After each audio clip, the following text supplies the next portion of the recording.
Hey, what's going on, guys? It is Mike and Ben. Say what's up, guys? What's up, guys? I love you, boy.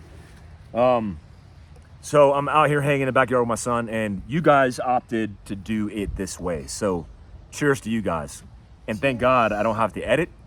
I'm just posting at will, and I like this more organic experience because I can talk to you guys about relevant things going on and preparedness, and also the country, and then get it posted and launched as soon as possible. This also affords me the opportunity to just do it more, which I'm going to be doing more of. So thanks for the feedback on that.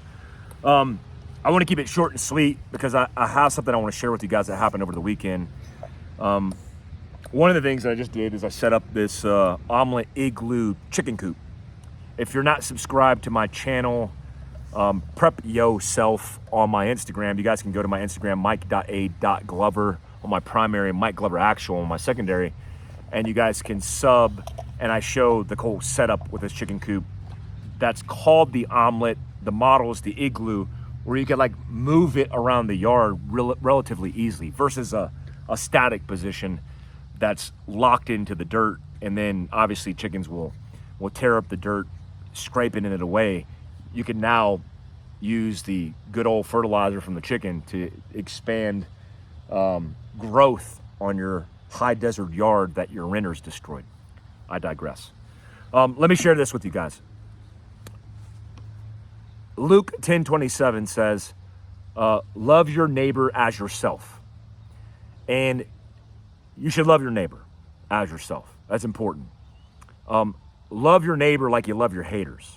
Like I love my haters. I pray for my haters because I know deep down those haters, those neighbors, people are hurting and they don't need more resistance. They need some empathy. And so I have empathy for everybody who hates on me or anybody who's disgruntled against me. And I experienced a disgruntled neighbor over the weekend. I don't know who he is, but let me explain.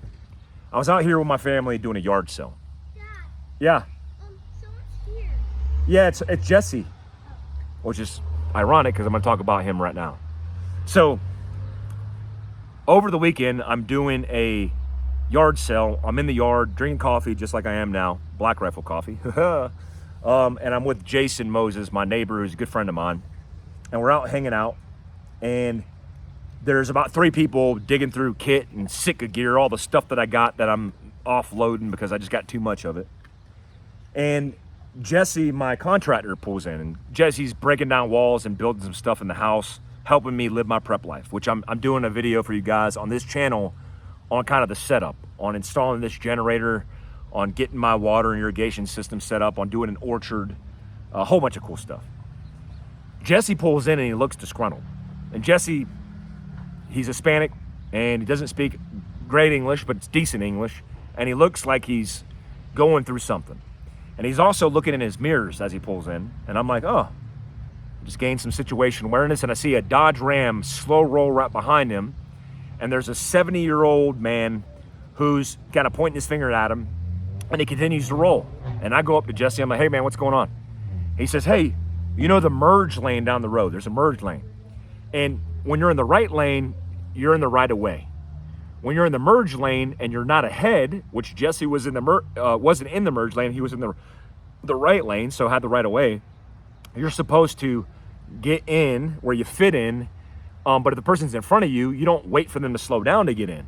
Well, Jesse said the guy was behind him and he continued to drive, and the guy got mad at him because he didn't slow down and stop for him to get ahead.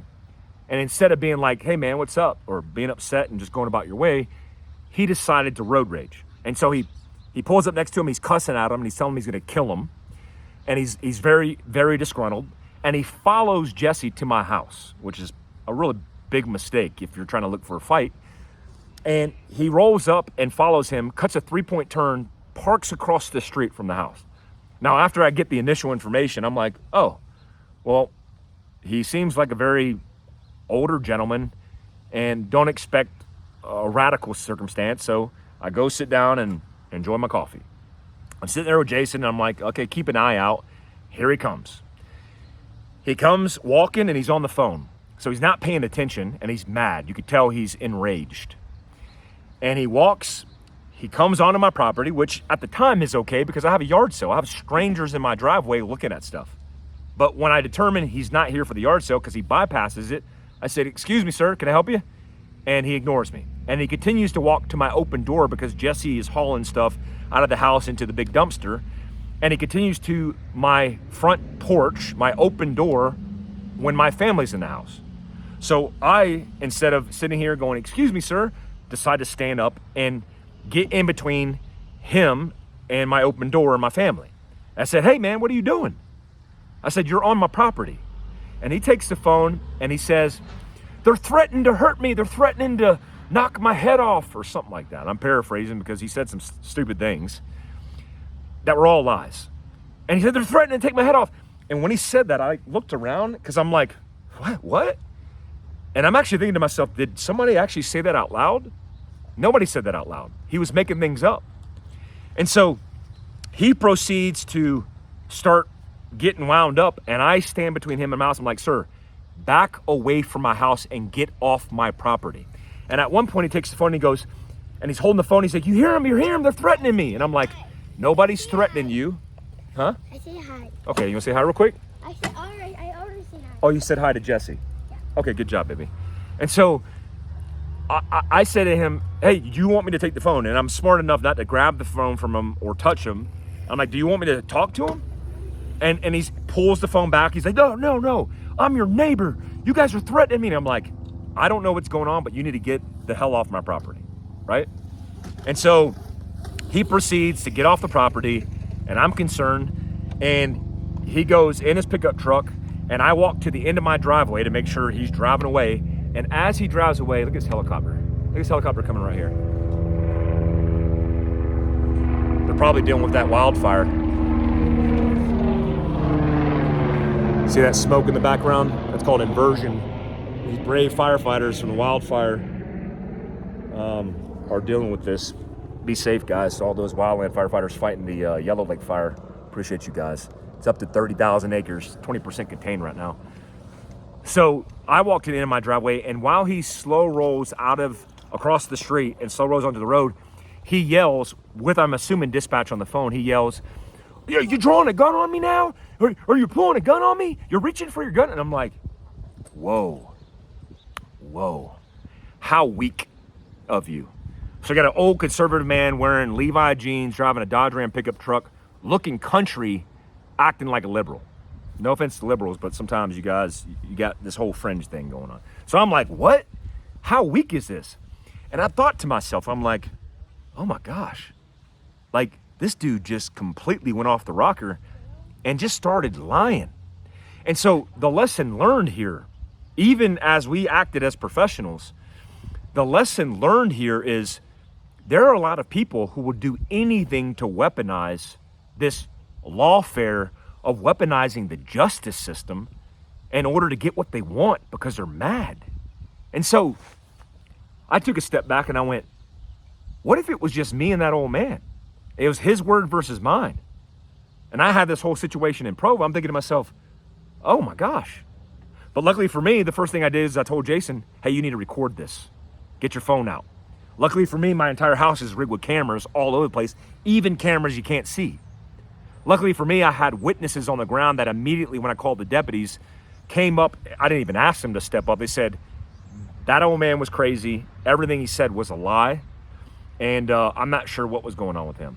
In fact, when the deputies left, this dude went to the intersection down the street from my house where he could see my house, waited till he saw Jesse and was telling him to come to him to antagonize him. I don't even know what his objective was. Maybe to fight him? There's a new law on the books in Utah. It's a road rage law. There's also something called trespassing. The deputies asked me if I wanted to charge him with trespassing, which I could have done. That's a Class B misdemeanor. But I ain't trying to mess up anybody's life. I know what that's like. I'm not trying to do that. I just want you to stop acting crazy and get your ass off my property. That's all I want. And so the lesson learned, guys, is we are in a different world where people now know how to game the system. So I don't care if you're interacting with a police officer, if you're interacting with a neighbor that seems like he's unstable, or you have a beef with somebody on the highway here in Utah or anywhere in the country.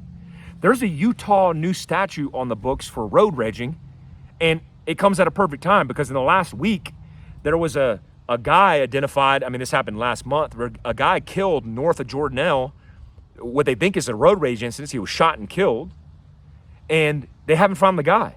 There was a 44-year-old male who shot a 50-something-year-old male down in the valley last week in a road rage incident. So we're dealing with a turbulent time with turbulent people who are completely out of their mind and off the rocker. Everything that you have, put a camera in it.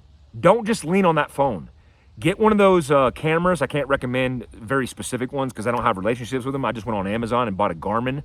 But in 2 of my vehicles, I have Garmin cameras. I have my cell phone. And the habit is I'm not immediately going to rush to any kind of antagonization. I'm going to hit that phone and turn it on. And I'm going to hold you accountable, and you're going to be recorded. And all of that is going to be documented because I'm not taking the risk. And I have all the cameras in my house. So if this old man who decided to act senile said some lies like he did to the deputies, and the deputies like, hey, it's your word versus his, and we got to take one of you guys to jail, whatever the situation is, I could say, hey, I have all the evidence. Be cognizant of that because we live in different times. Let's migrate a little bit. I want to talk about our Gunfighter program. And I just started this concept, and I'm just giving you the warning order on this. We've taught a lot of people, Field Craft Survival, and I personally have taught a lot of people across the country. I'll be in Washington, in Granite Falls, at Greg Anderson's place later this week. Is it later this week? No, it's next week. The 25th and 26th, I'll be doing a preparedness seminar and a book signing. And on that Saturday, I'll be doing a gunfighter pistol course. Up in 1 year, we taught 10,000 people. That's my contractor working and cutting.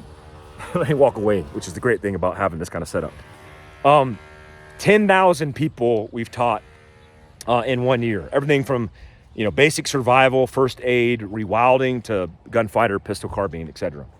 So one of the things I wanted to do for you guys is start a program called the Gunfighter Program that allowed you, whether you're novice or you're an intermediate and advanced shooter, to start from the basics.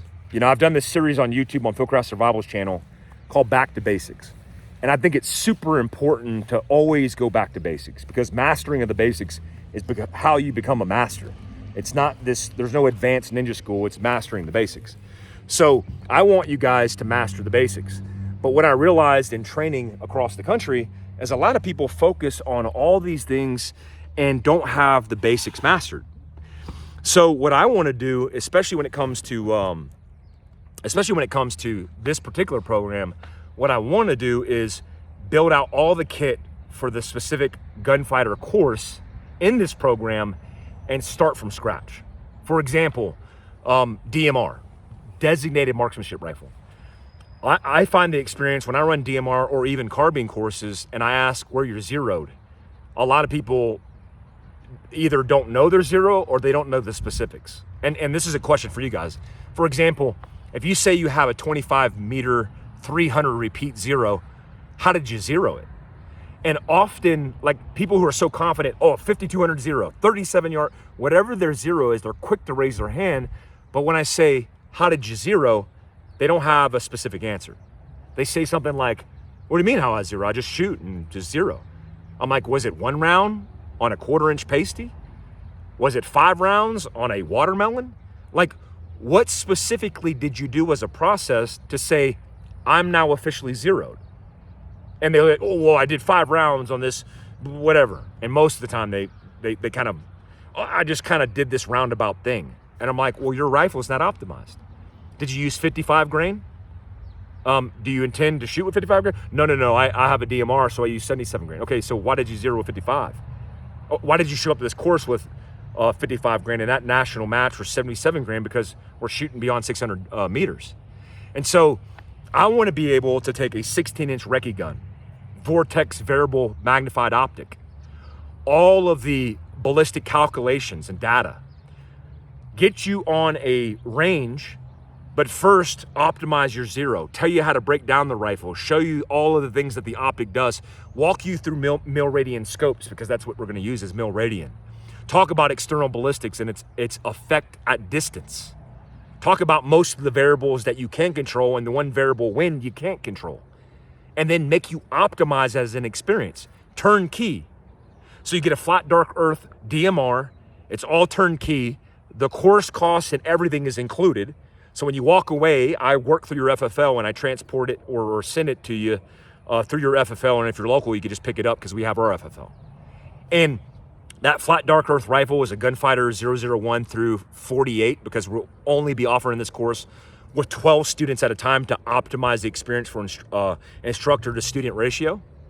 And I'll only be hosting that course 4 times a year, so 48 students total for DMR rifle, for carbine, and for gunfighter pistol. We also include for the Gunfighter program to include a elite program for people who want to do all of them. So they sign up for all of them and doing advanced training for them to include defensive driving, combatives, the list goes on. We're gonna do those.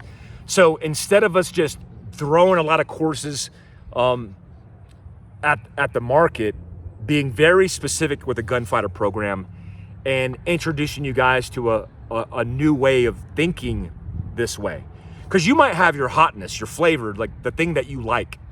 But I promise you, there's nothing more reliable than a BCM. The way we set up and optimize it, and you're smacking targets out 800 meters on our range out in Tabiona, Utah, it's gonna change your life because you're gonna be like, okay, now I have the equipment that's dialed for the range and I've mastered the basics. That's what the Gunfighter program is all about. I hope you're excited about it. I'm gonna go over I'm gonna go over more of it on my Patreon because a lot of it involves like holding this AR platform.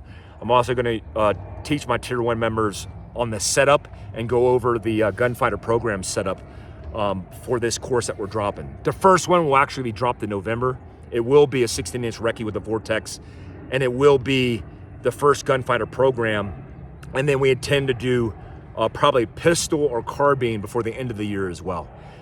Look for more of that at fieldcraftsurvival.com. We'll make sure, if you're not subscribed to the newsletter. I'll put the website down below because that's the first way we'll notify. It's obviously limited slots. And then on my Patreon, if you're not subscribed, patreon.com/Mike Glover. Also, let me know what kind of technical devices or cameras do you use in your setup. I'm using Ring in conjunction with Simply Safe, but I'd like to know what you guys are using because I'm not new to technology, but I'm new to very specific closed circuit television cameras, and I want to see what the market is using. So I hope you guys enjoy that. I'm getting back to the kids and back to living my best life. I feel good right now. I actually woke up this morning for the first time in a long time, made breakfast for the family, and I feel great. I'm getting back to my usual self, getting that energy back, and I'm thankful to God for that. Peace out. See you guys next time.